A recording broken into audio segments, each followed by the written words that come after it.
Good afternoon, everybody. Welcome to the Pizza Metal Chaos. It's your host, Dave. I got online special guest Kommander Z from the band Kommand. How's it going, man? Oh, it's going very well. How's it going with you? Pretty good, man. Just trying to get over this flu, but I'll be okay.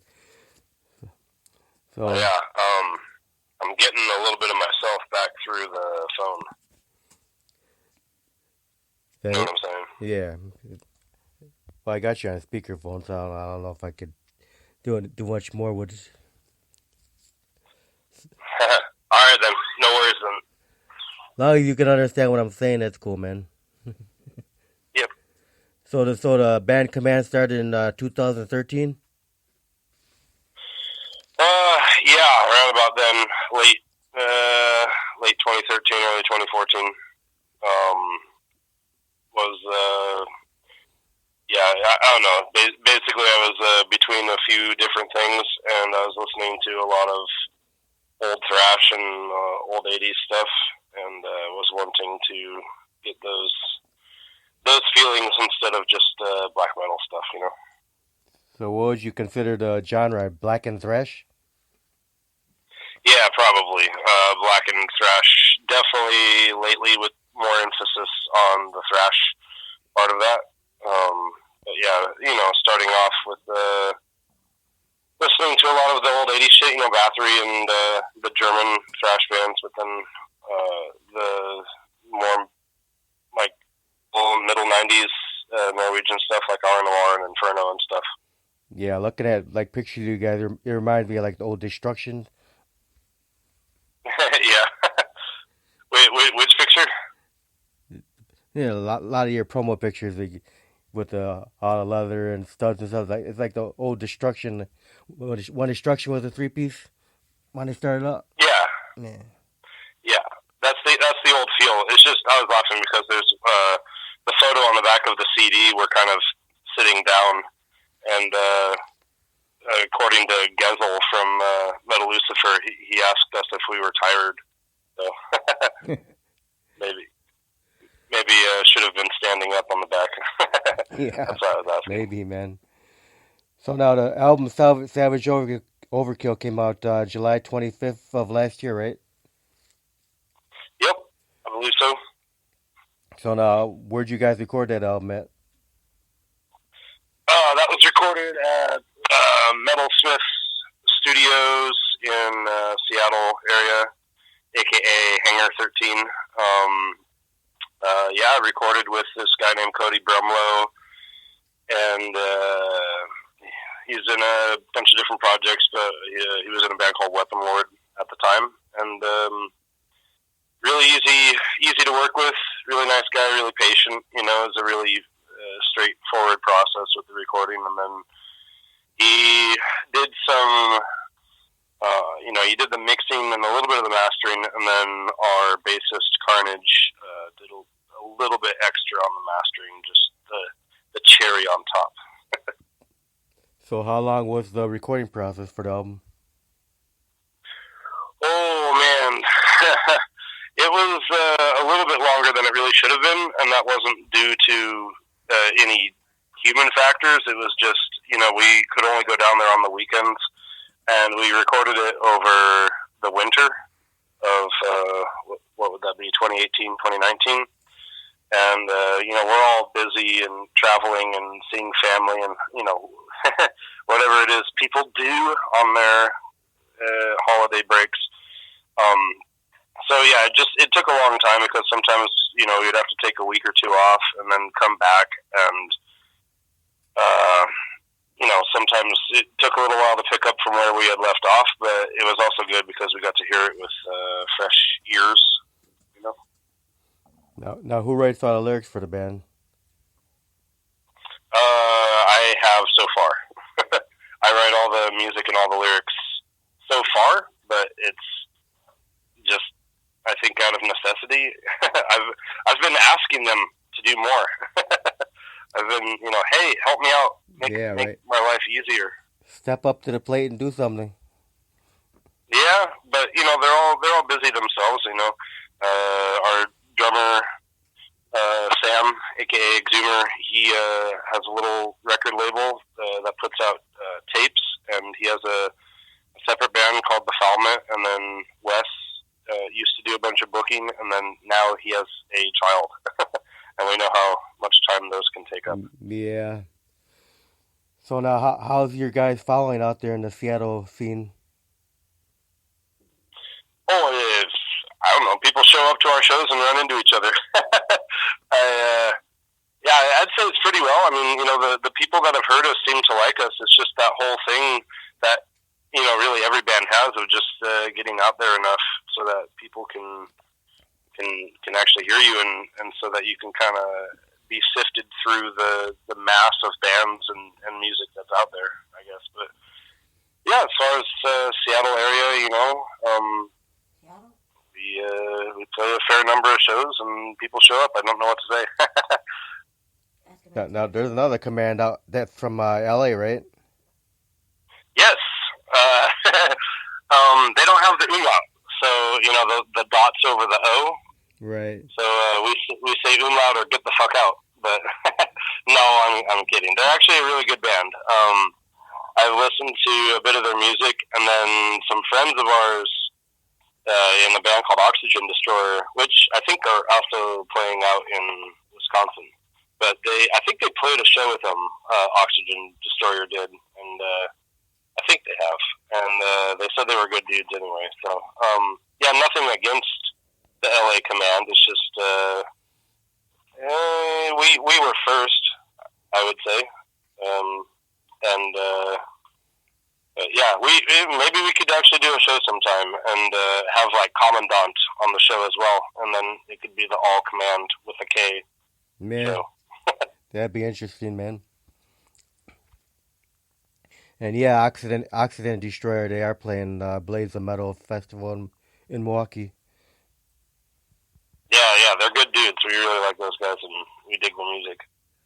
So you guys excited to be coming to Milwaukee in April? Oh hell yeah, dude! It was it's been kind of a trip. We're maybe a bit of a younger band. Little green maybe still in some ways, and this is the first time we've been getting on a plane to go somewhere. So it's kind of exciting for us, but. Yeah, no, Milwaukee and Wisconsin in general have strong history of metal, and so far Randy has been a really cool stand-up dude, Randy Kastner, and yeah, really, really excited because this lineup is incredible. Yeah, I was just gonna say, and just looking at all those bands on the bill, you got to be excited to play with them, man. Oh my god, it's just hit after hit after hit, and like. Even some of them, I'll be honest, I had to, check them out a little bit because I was a little fuzzy on them, but instantly impressed. So, yeah, Randy and whoever else has been involved with the process really has a good ear for metal and for good sounds. So what's your history in the music business, man? How long have you been doing this now? Oh, personally, I've been doing music, writing stuff since about 2006, I reckon. And I used to have a DSBM project, depressive suicidal black metal project called Wend, that I did for a little while. And I was also in a black metal band called Skinwalker. And I say was, I guess we are still doing things, but it's been kind of few and far between. But I think the flame still burns, just it's slightly muted. But yeah, anyway, I've been doing that, putting albums out and writing full albums since about 2009. So a little while. What age did you start playing instruments? When did I start? Yeah, what age did you pick up an instrument? Oh man, I started playing piano when I was 6. So that was 94, because I was born in 88. So yeah, 94, 95, sometime around in there.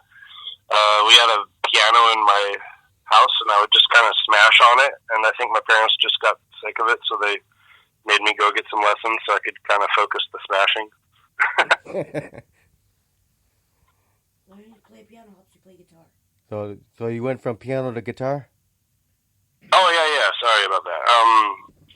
Yeah, I did piano, and then actually picked up the trumpet a little bit. Kind of Really? silly to say maybe, but yeah, I've played trumpet since I was like 12, 13, and I didn't even pick up a guitar until I was 16, maybe 17. So definitely getting started a little bit late in the game, but you know, the whole thing that everybody feels, I think, really, when they pick up a guitar is you instantly just want to pour everything into it, and so that's what I did. Cool. Now my wife wants to ask you a question. Hold on one second. So, when you learn how to play a piano, didn't it help you learn to play a guitar much easier? Yeah, that's an interesting question. I would say yes, but not in any like straightforward sense. I think it just in the sense that you have at that point then been like surrounded by music and listening to music and like going through the process of learning a instrument, and then when it comes to guitar, you know, like you're learning chords and whatnot, you already know what those chords are and what notes they should include, I guess. But See, I learned how to play piano. Then when I started playing, awesome. So when I started playing guitar, it was easier for me to play guitar because I matched it with the piano keys. That's how I worked it. Oh yeah, that's really clever. Yeah, you know, there's definitely a way to do it. It's just, you know, yes, now I'm thinking about that, but I think at 17, I think I just wanted to turn it up really loud and smash on it. But yeah, no, it definitely does help. I would just, you know, it's just a very different instrument. So yes, you have to learn how to do the specific techniques. So were you self-taught on guitar? Or did you take lessons? I've never taken lessons for guitar, so I'm probably doing it in a very improper way. Some would say, but I don't give a fuck. Yeah. Can I swear? Is that cool? Yeah. Swear. All right, right on. Well, fuck yeah. Swear all you want. Oh, fantastic. Yeah, no, I just wanted to wreck shit on guitar, I reckon, and yeah. Just wanted to play some fucking metal, huh? Yeah, like that's instantly what I was feeling. Was just, you know, it was very weird. You know, I was getting into metal when I was about maybe 11 or 12 at the very, very, very earliest, and it was that really shitty American stuff that was out in the late 90s. I don't even want to waste breath on, but then immediately, like the moment I discovered Slayer, it was all over.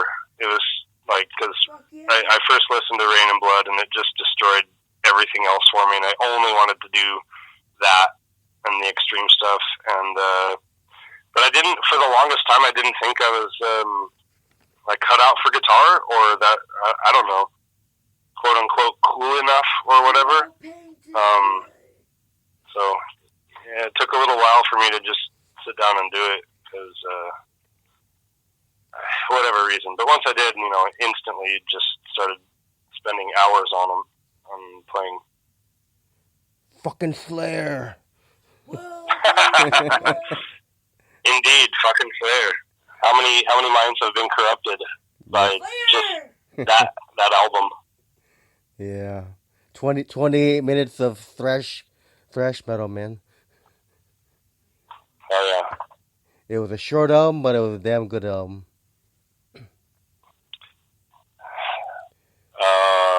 Yeah. I'm having lots of recollections and memories. Sorry. So now your new album, Savage Overkill. What's the playtime on that one? How long's the length of the album?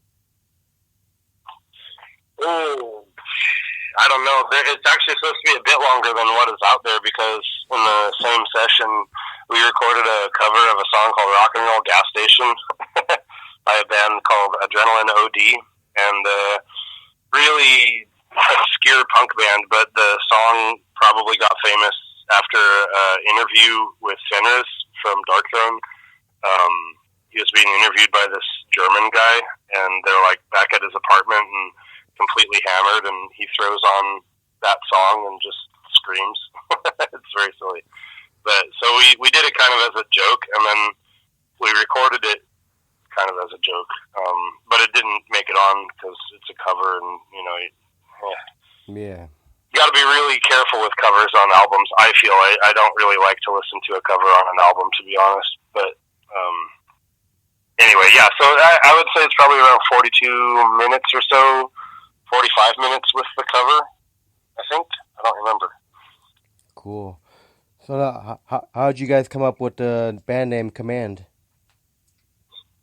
Oh, well, neither Sam nor Wes, a.k.a. Carnage and Exhumer, in reverse order there, neither one of them were in the band at the beginning, so it was kind of just me playing that old style of black and thrash, by myself. So originally it was Necro Command. The full name was Necro Command, and I just certain words, like the sounds of certain words, I knew that I wanted Necro in a band name, just because, it sounds cool, I guess. And, but then had, like, Necro Command, like, that would sound cool together, and changing the C's to K's to make it more grim. And, but then when you, like, think about it and try to apply meaning retroactively, I'm thinking maybe it's like the command of death, like, no matter who you are, everybody's got to fucking die. So, yeah, it's the one most powerful thing in some ways in the world. And, everything kind of stemming from that, lyrics about like, war and death and mysticism and drinking way too much alcohol. Yeah. So now, besides the album, do you have any other recordings? Well, we got Savage Overkill, and then we got the first album called Necro Commando Attack. And then I'm writing music for a third album. Just keep going. We were gonna there's been a lot of ideas for splits with different bands, but none of them have really materialized fully. And I don't even really want to say which bands because it's not going to happen, so it doesn't really matter. Now, have you guys got to open for any national bands yet? For what now? Have you guys opened for any national bands yet? National bands? Yeah, like touring bands.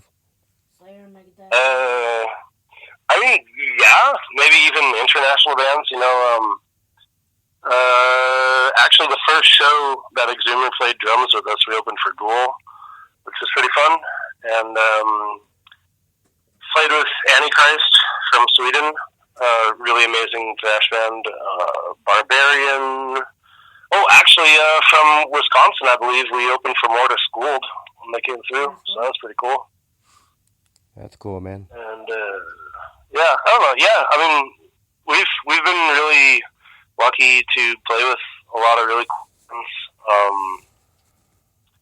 but, yeah, that's what I would say. So, the short answer, yes, we have played with bands that are probably known nationally and revered, as they rightfully should be, but as far as doing like a giant tour or anything, not quite yet.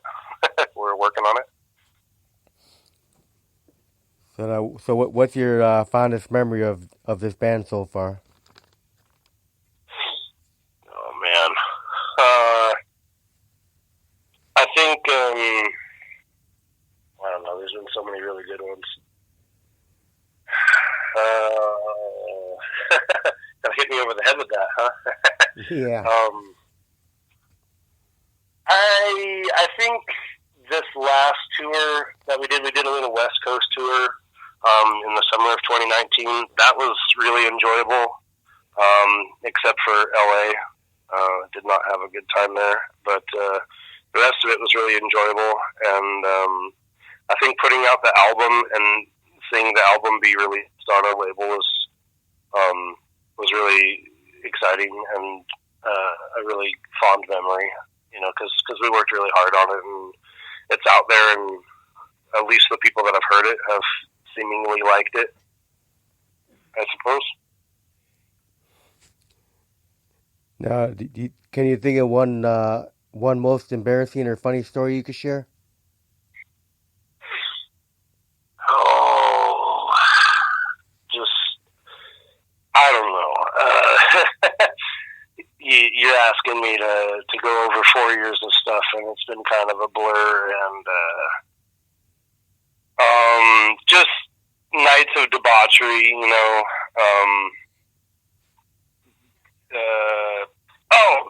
it's not really related to the band, but I had a friend of mine who transported this band from Japan called Metal Lucifer up over the Canadian border, and which was a whole ordeal in itself. But they played a show. Kommand didn't play that show, but they played a show and went to Airbnb house afterwards, and we're kind of drinking some beers and stuff, and everybody's becoming more chatty and talkative, and these dudes spoke pretty good English, and basically, Gezel is also in this band called Sabbath, and there's the famous video from like 86 or 85 where he's wearing essentially like a leather diaper or something, or like a codpiece, and so we asked the guitarist, hey, what's up with Gezel's like black metal diaper? What's up with that? And he's like, oh, you want to see a real diaper? And he just, drops trow, and he's got an adult diaper on. And just, he's like, I'm an old man. Sometimes when I get on stage, a little bit of an issue. So, I don't know. I guess that's a cautionary tale for some people, But yeah, that was pretty silly. Not necessarily Kommand memory. I don't know. Just so many drunken things and people falling, and I don't know. It's been a blur. It's been a ride. So, what musicians would you say are your biggest influences?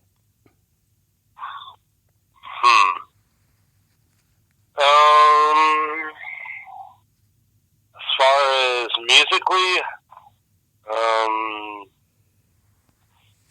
I don't know. I really like, say, some. Wow, I'm really liking here. Of course, Bathory. The stuff that Corathon was doing in the early and mid '80s is completely untouchable. I really enjoy the way that Tom G. Warrior from Celtic Frost would write riffs, and the way that they don't make sense. They don't have a key, and they don't follow a structure, and they don't really make any sense whatsoever, but they work. That's a quality that I really try to go for with Kommand, is, just something that sounds correct, but if you put it on paper, it'd be a mess. I enjoy that. Pretty much everything that this guy, Carl Michaelida, has ever touched has turned to pure gold, in my opinion. He's in RNOR and Inferno and Zed Zenda and Virus and a bunch of different bands. And then probably Dark Throne as well. Really enjoy listening to pretty much everything that Dark Throne has ever done. But yeah, it's probably a good, the four that matter most, I suppose. So now, what kind of advice would you give to up-and-coming bands coming out these days?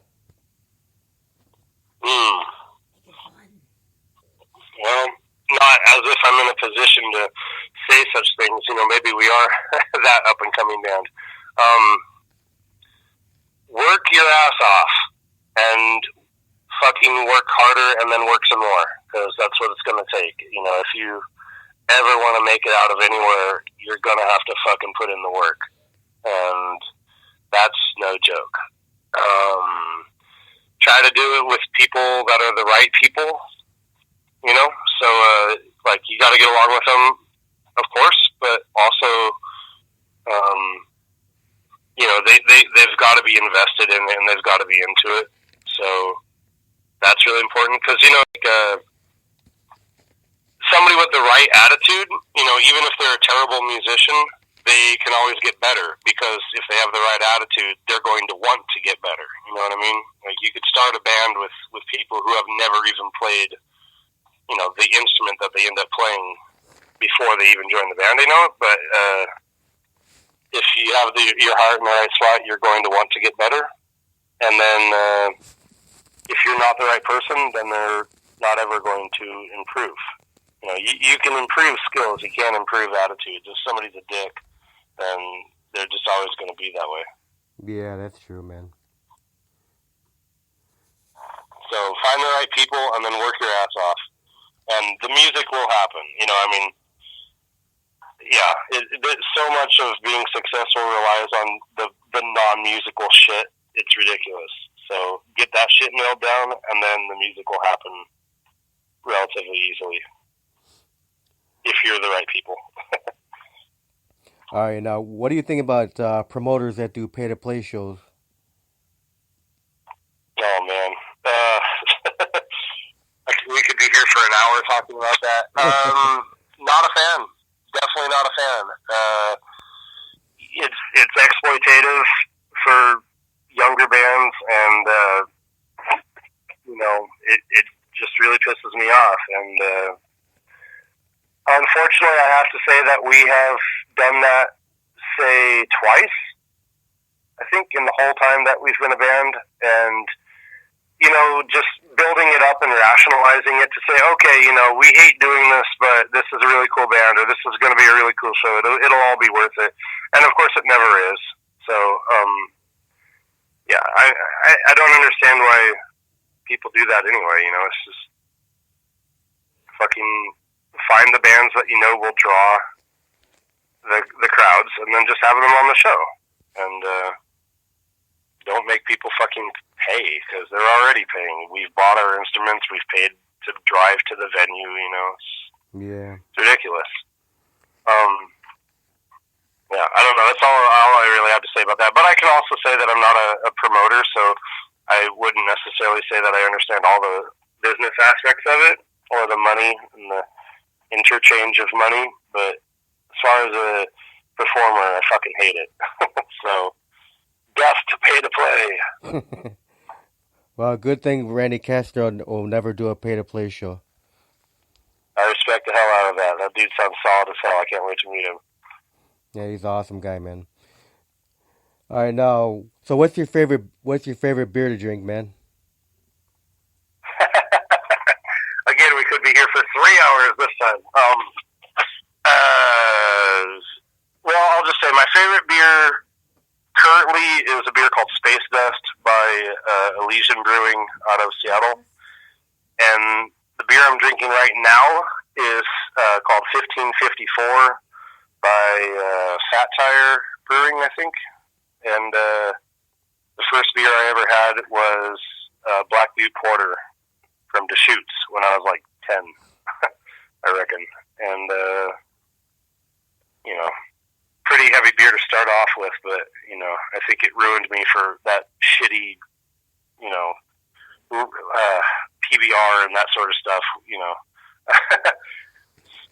A little bit more bourgeois with my beer drinking, I suppose. So they brew a lot of good beer out there in Seattle, or what?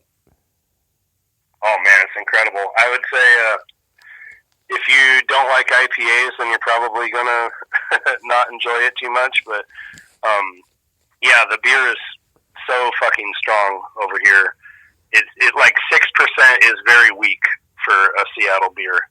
It's usually around 7 to 7.5, sometimes as high as 8 or 9%, and of course hopped, to oblivion. So there's that flavor, the citrus, but also sometimes the pininess. But so I don't know. Am I allowed to ask you questions?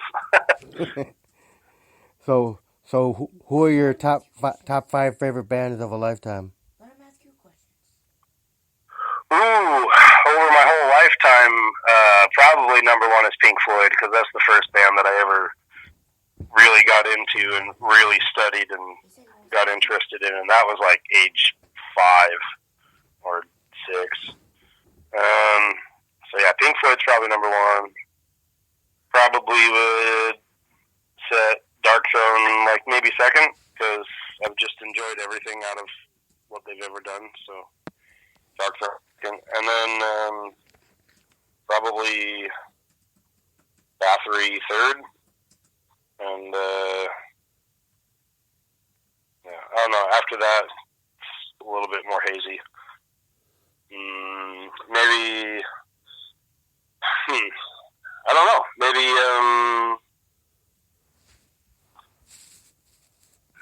some thrash bands or something. I don't know. Slayer would probably be in there because it kind of ruined me for listening to anything other than extreme metal. And then let's just say that maybe Celtic Frost rounds out the top 5. All right. Now, what was the first metal concert you ever went to? It was a local show, and had a band called Onslaught from a tiny little town in northern Washington called Tonasket, and they were pretty cool, pretty loud. I enjoyed it. Not like the other Onslaught from England, I think. But that's a much better Onslaught. But, Yeah. you know, at the time, the small town Onslaught was good enough.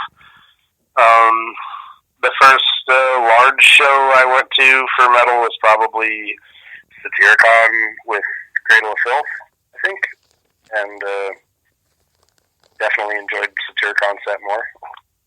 But they didn't play Mother North. I was very upset. So what was your first non-metal concert? Oh, probably like some local community orchestra thing, or yeah, like a community orchestra or something. You know, piano concerts maybe, because like I say, I was playing piano at a really young age, so you know, they would have the little end of year recital or something, and all the kids come up and suffer through one or two pieces. So probably that, I guess. Now, to say the next 5 years, where do you hope to see the band at?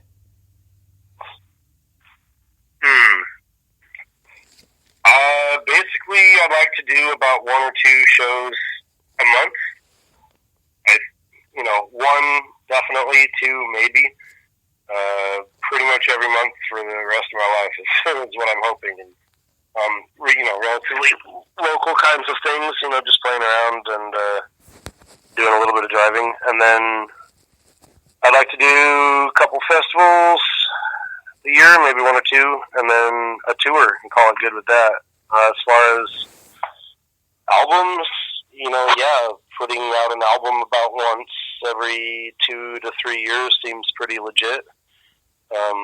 Just enough that people still remember who you are between albums, and then not so much that you run out of ideas and it just sounds boring or stagnant.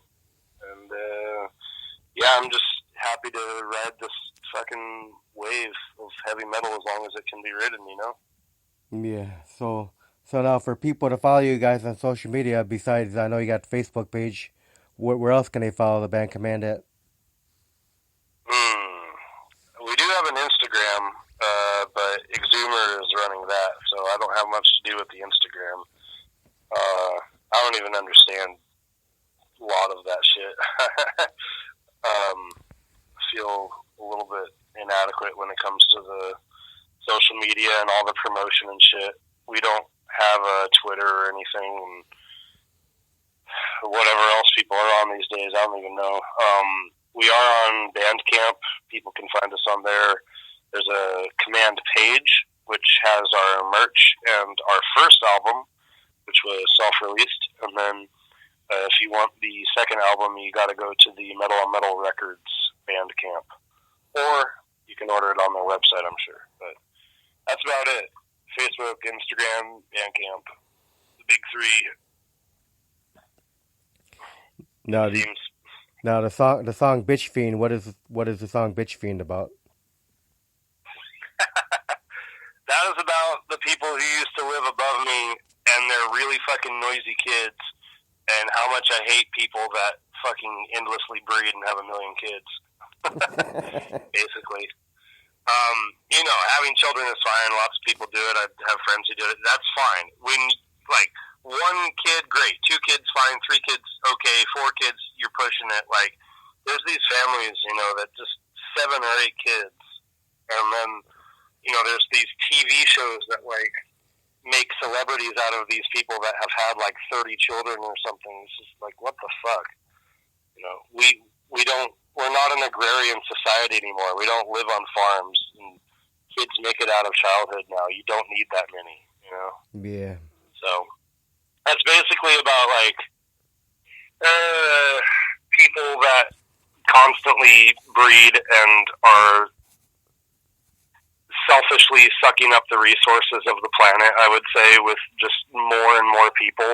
I think ultimately it would be a good thing to see a net drawdown of the human population. So, if you want to have a kid, like, maybe 1 would be perfect. Cool. That's just my opinion. Of course, people are going to do what they're going to do, and I don't want to see any crazy fucking laws like China, the one-child policy or anything like that. Fuck that. But, I just feel like people just need to fucking go away.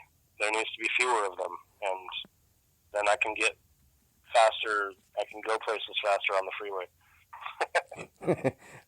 All right, cool. I'm gonna end the show with that song. I want to thank you, Commander Z, for taking time to do this interview, man. Oh yeah, thank you so much. You're over. Where are you at? Illinois somewhere? Yeah, we're about 45 minutes away from where the Blaze of Steel be. Oh fuck yeah! Well, Rockford. shit. Maybe I'll meet up with you and have a beer or something. We're in Rockford. Sounds good, man. All right, thanks again, man. Oh cool.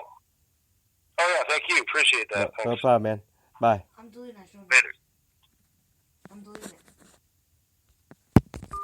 You should have never said where we're at.